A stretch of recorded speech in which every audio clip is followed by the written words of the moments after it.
د امریکا دفاع وزارت د محب څرګندونې رد کړې. سلام ستړي مشئ، زموږ په امیر پلس چینل ته پخیر راغلی. د امریکا متحده ایالاتو دفاع وزارت ویان جان کربي له خبریالانو سره په خبرو کې د حمدالله محب څرګندونو ته په غبرګون کې وویل چې یوازې د دوحې تړون نه بلکې ګڼ شمېر نورو عواملو هم د افغان حکومت په سقوط کې نقش درلود. د افغانستان د پخواني ولسمشر محمد اشرف غني د ملي امنیت سلاکار حمدالله محب له امریکا غږ سره په یوه مرکه کې د افغانستان د حکومت د سقوط اصلي دلیل د دوحې تړون په ګوته کړ. داسې موضوع چې د پینټاګون غبرګون یې راوپاروه.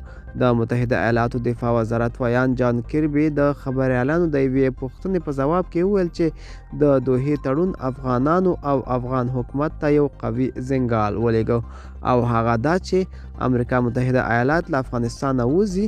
د کربي په خبره موږ یعنی امریکا متحده ایالاتو په دې باور یو چې دغه څه د دوحې تړون د افغان امنیتي ځواکونو پر مورال اغیز وکړ.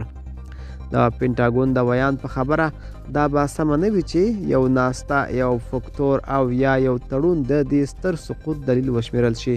دا په داسې حال کې ده چې ګڼ شمېر افغان سیاسي شنونکي او د پخواني حکومت جګپوړي چارواکي د حکومت د سقوط یو له اصلي دلایلو څخه د واشنګټن او طالبانو ترمنځ د دوحې تړون په ګوته کوي. داسې تړون چې اوس دواړه لوري په نه عملي کېدو تورن شوي دي.